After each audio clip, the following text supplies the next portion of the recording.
Começa agora mais um programa do 16mm e hoje eu tô aqui de volta, de cabelinho curto, depois de muito tempo, então bora lá que hoje a gente vai falar de Euforia.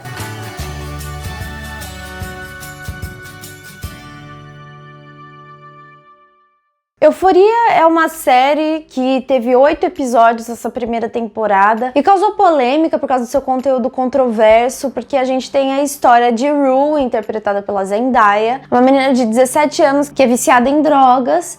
Então a gente tem tudo abordado a partir do ponto de vista dela, com uma narração dela e aquela historinha da cidade do interior americano, cheia de intrigas, cheia de coisas bem escondidas. E a partir daí a gente pode ter aquele pensamento de tipo, vai ser mais do mesmo, já vi essa história. E sim, os personagens que são construídos aqui, eles são, sim, o quarterback, aquele jogador de futebol americano bombadão, que é o maior da escola. Tem, sim, aquela menina que é a cheerleader, mas ao mesmo tempo a gente conhece esses personagens de uma maneira que eu achei bastante interessante. Primeiro porque Euforia não tem medo de mostrar. Então a gente tem aqui grandiosíssimas e inúmeras cenas de nos frontais masculinos, o que não é normal, e pouquíssimos nos frontais femininos. Claro, existe, mas a proporção de no frontal masculino é muito maior do que no frontal feminino. E não é só por isso que ele é diferente, não é porque, ele tá mostrando os homens, ela é feminista. Não é isso que eu quero dizer. Aqui a questão é que a construção do personagem, ela independe dos estereótipos a que ela remete.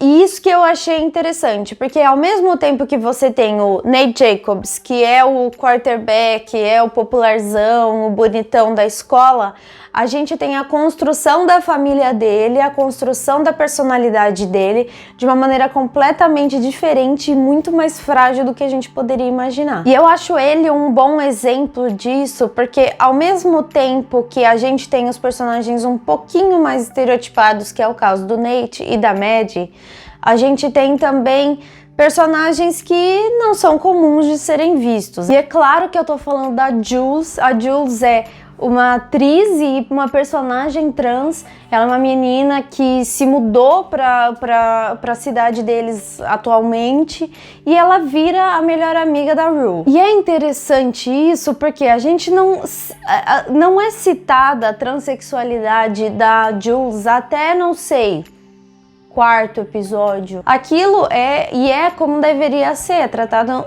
de uma maneira normalizada e é tratado sem maiores floreios. E é isso que acontece em Euforia inteira. Então a gente tem a Rue, que é a menina principal, que é interpretada pela Zendaya, e ela, desde sempre, ela sofreu com ansiedade, desde que ela se conhece por gente. Ela nasceu com essa condição, então ela sempre foi exposta a diversas coisas que fizessem ela se atrair por meios de escape, não é? Do cérebro dela, da mente dela.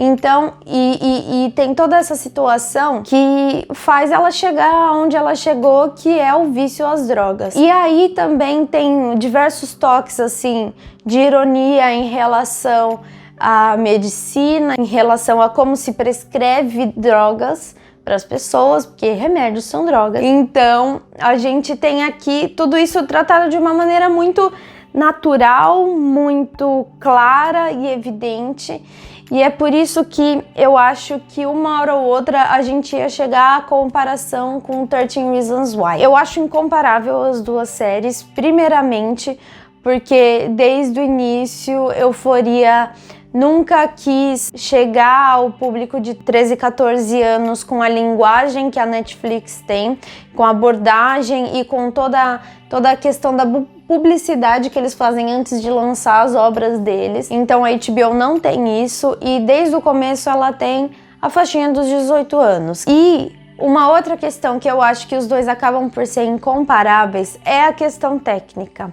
Aqui a gente tem uma série que ela se propõe a fazer diferente em diversos conceitos, inclusive pelo toque da música, que eu vejo muito que foi vendido muito como produção do Drake, mas eu acho que isso tem muito mais a ver com a inserção da música em toda a trama, não é? Que ela é extremamente importante e muito bem colocada, mas ela é criada pelo Sam Levinson, não tem nada a ver com o Drake.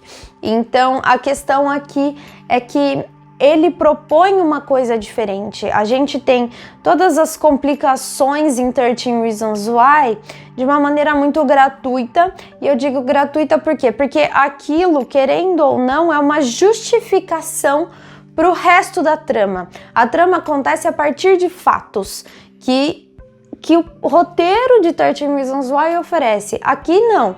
Aqui você tem o decorrer e as consequências a partir de fatos que também, obviamente, o Euphoria propõe, só que enquanto 13 Reasons Why tá focado no fato, Euphoria tá focado nas consequências. Aqui em Euphoria, eu acho que sim, é muito provável que muitas pessoas jovens encontrem com Euphoria, só que aqui ela não é tratada com o floreio e apesar de ser gráfica, ela muitas vezes, é que eu não quero dar muitos spoilers aqui, mas ela te avisa.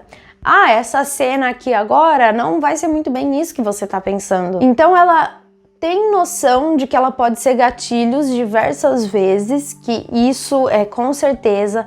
Então eu indico na realidade, pessoas que sofram de muita ansiedade, muito provavelmente podem ter algum tipo de gatilho com a personagem da Rue, porque ela tá muito bem aqui, a Zendaya entregou um trabalho muito bom. Então toda a postura dela acaba por ser sufocante para nós mesmos. Então é questão de você discernir isso em você mesmo, se você quer ver aquilo, porque os 3 primeiros episódios de Euphoria são extremamente depressivos. E eu senti isso, eu senti o peso e eu não tenho depressão. O elenco é bem extenso, então a gente tem muitas pessoas e a maioria delas são novas, a não ser a personagem da Rue, que é a Zendaya, e do Nate Jacobs, que é o ator de Barraca do Beijo da Netflix. Mas a gente tem um grupo que é muito bem formulado, o elenco ele não sobrevive de uma pessoa só, até porque todos os episódios são focados em personagens diferentes. Você tem aqui atores muito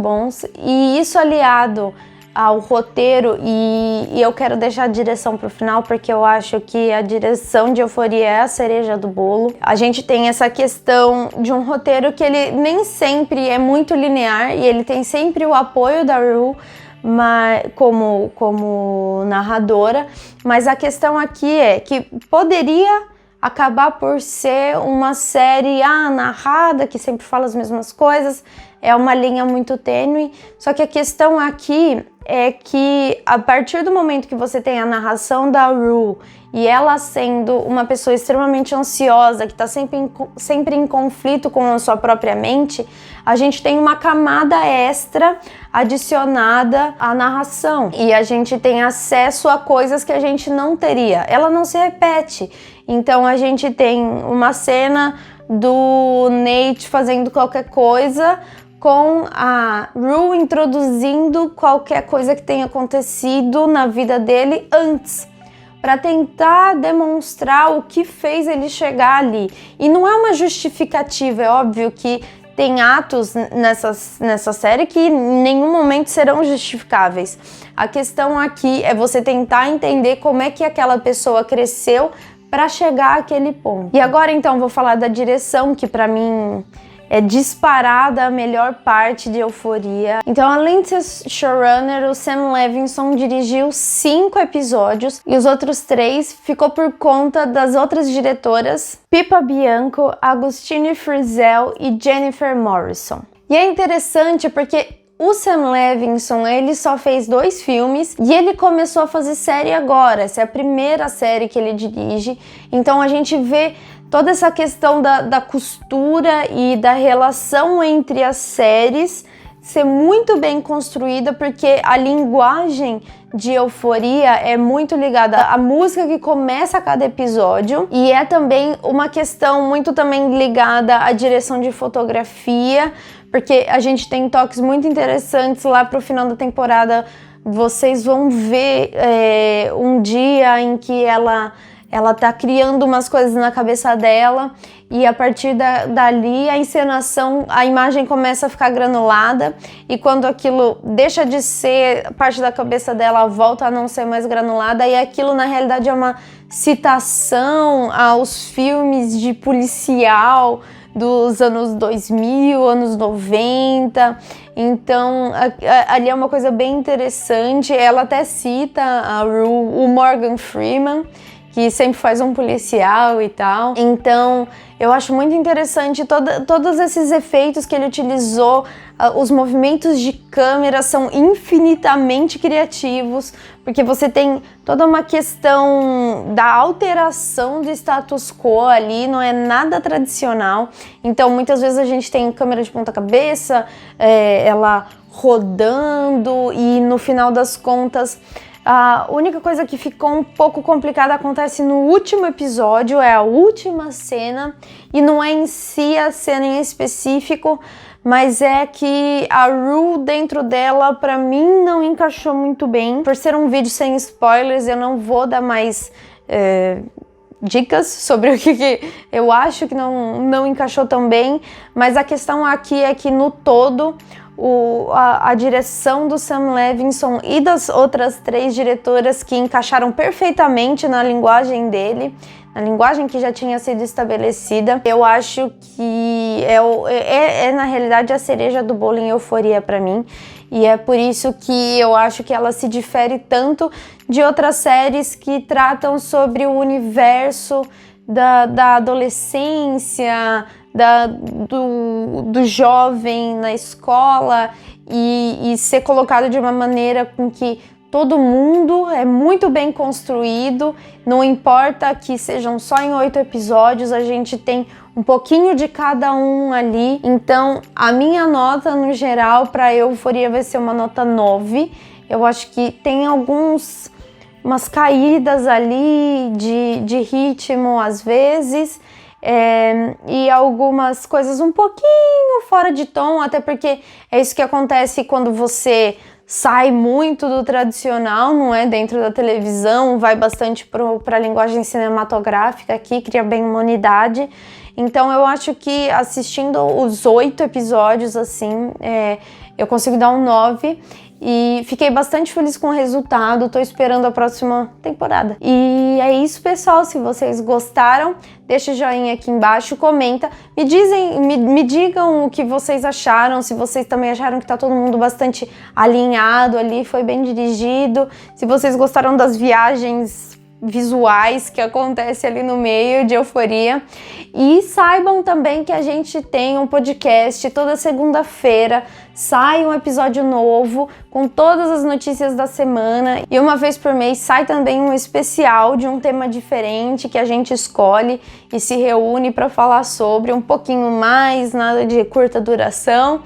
E é isso, pessoal. Siga a gente nas redes sociais. No nosso Facebook a gente também posta críticas escritas. No nosso Instagram tá com um conteúdo bem legal, bem interativo. Alguns templates estão lá para vocês divulgarem e ajudarem a gente a crescer também, tá bom? Um beijo, é isso e corta!